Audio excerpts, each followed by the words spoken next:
Hey everybody, Josh at Haylett RV, and man, have I got a good one for you today. This thing is hard to find in the new RV market because it's so popular, it's usually sold out.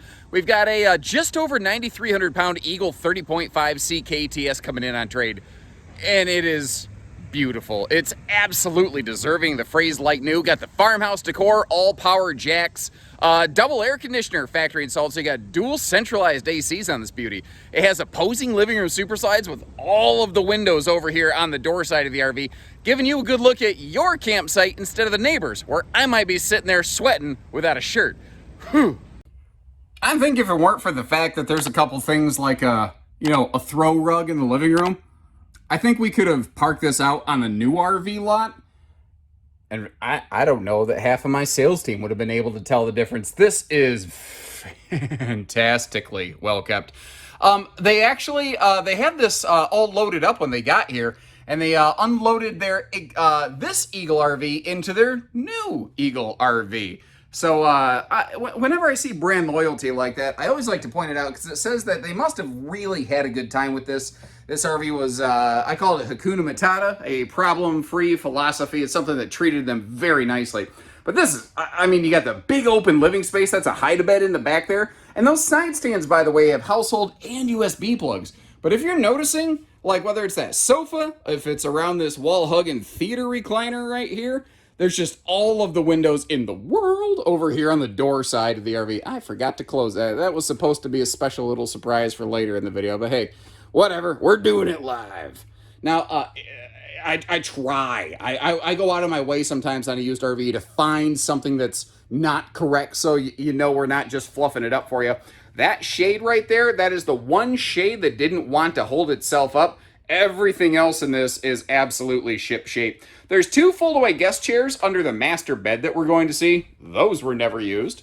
There's a little dimmer switch for the lights right there, the canister lights above the dining table, and all of the ceiling lights here in the main cabin also have a dimmer function, which is really nice whether it's early morning, a late movie night, or if you've got some guests over and, like, let's say you've got a little kid over and they're not familiar with the layout of your RV and they need to use the potty at night. You know, it's a nice little way for them to be able to navigate everything effectively. Now, there's a big coffee bar, awesome for like a Keurig machine on the left, but check out that shelf, how it just magically delicious disappears right there.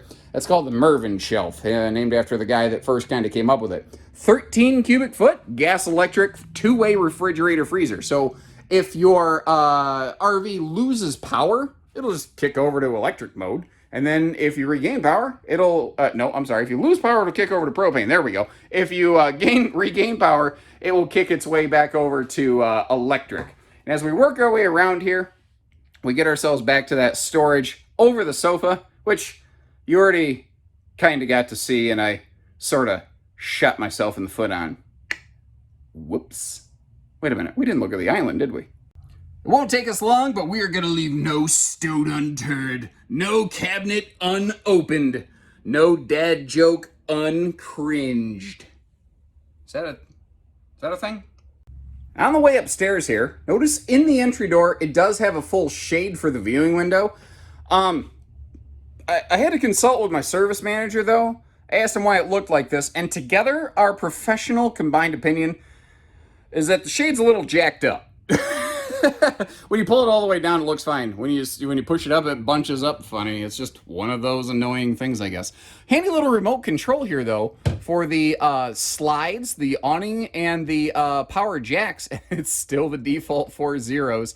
What's kind of cool about this is, like, standing here at the Master Control Center, how do you know that your bedroom slide can close without crushing something? And by the way, kudos to Jayco. That is not the original crappy back breaker wafer of death mattress. That is a serious aggressive upgrade on top of that thing. Big little copper top, pillow top job on top of there. And those struts were holding the weight of that just fine. I thought that was actually pretty darn cool. But what I was getting at, the remote control can make it so that you can eyeball and line of sight that slide closing so nothing gets smashed up. Now up top here, you might see how we do have that second installed factory, second factory installed, there we go, centralized air conditioner. And across from the bed, the folks added a nice little TV for some evening viewing action. But over here, this is slide number 3, and it's easy to miss, but if you start looking at how deep the window is as compared to the sidewall, you start going, oh yeah, okay, well, I see it now.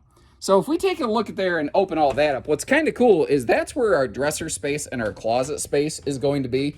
But that slide actually bleeds through here into the bathroom, which is giving us some linen space as well. And then, of course, you have a sliding pocket privacy door here, too. Excellent floor space, leg room, porcelain foot flush stool. And it always sounds like a sleazy used car salesman when I say this, but the RV's clean, and that's one of those phrases that gets abused a lot, like, oh yeah, no, she's real clean, buddy. You want to buy it today? Like, that's not what I'm saying. It's physically cleanly. Like, I found defect number 2. Oh no, the little rubber holder backer job right there has failed. That's gonna have to knock at least $7,000 off the price tag, right? You get what I mean, though. This is this is gonna save you a ton off a brand new and treat you very, very nicely. And you know, something just occurred to me. You see that set of power outlets right in front of the front awning arm there? That is like a classic RV feature you just don't see as much nowadays. Those things used to be all over the place so that you could do things like add a little party lighting to your awning, and this RV has lights under the awning. It's just interesting to me. You don't see, like, now that I've recognized that, I'm going to look around and I'm going to be really annoyed that I don't see them anymore. But I guess since more and more RVs came with awnings, it was one less outlet, one less thing for the factories to do, you know.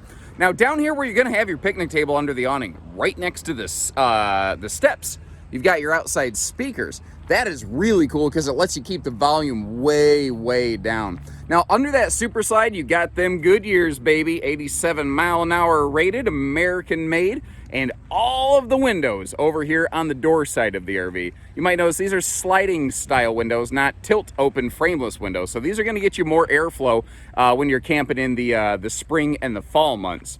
Behind the slide, just under the skirt there is a gas grill quick connect, or as I like to call it, either a propane cooker hooker, or more recently, especially when I'm in the back of the RV, I have found myself calling them the propanus, as it were.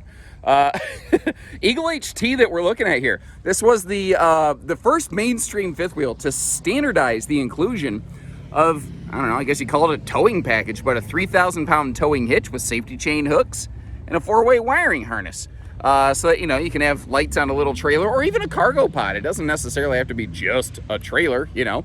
And the J-Smart lighting that you find on all of the Jayco RVs, this is where it started. Modern farmhouse, J-Smart lighting, the towing hitches. Eagle is really like the cool, aggressive member, the progressive member, as it were, of the Jayco RV family. Now, you might notice we've got power front leveling jacks, power rear stabilizers. At the time this RV was produced, automatic leveling on a fifth wheel like this just was not a very common thing. Now, the underbelly is forced air heated and enclosed. This is a 0 to 100 degree tested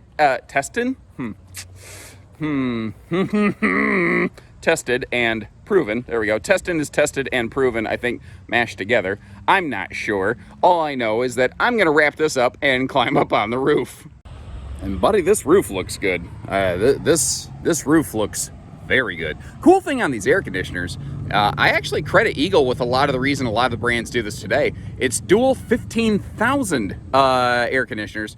Normally, for a long, long time, if you got a second air on something, it was going to be a 13.5 up in the bedroom. A lot of times it was non-ducted. Eagle said, forget that. We want 15,000 BTU. We want it ducted in the bedroom. That's why you got that big honking air up there. All the seals look good. She's roof solar prepped. And if you hadn't noticed, I'm going to spin you around real slow. When you first got up here, and you could just go crazy with solar on this thing if you wanted to really go nuts. And I think that pretty much covers it. Like I said, if you're looking for, you like that big living room, but you're trying to keep something a little bit smaller, like you're not into that 38-foot fifth wheel, you want to stay about 5 feet shorter kind of thing. You want to go 3/4, not 1 ton. You're going to love this thing. Although if you look in the background, you can see the previous folks towed it with a dually, which means they were only capable of towing this any flippin' place they ever pleased. Any questions I haven't answered, like if you want to check for pricing and availability, I leave you a link in the video description. If you appreciate the fair way we go about these things, hit that subscribe button and leave me a couple comments. Let me know what you think about the rig or anything I could do better or didn't answer for you. Short of that, we're family owned and operated. We'd love the chance to work with you when you're ready. So take care, stay safe, have fun, and happy Haylett camping, everyone.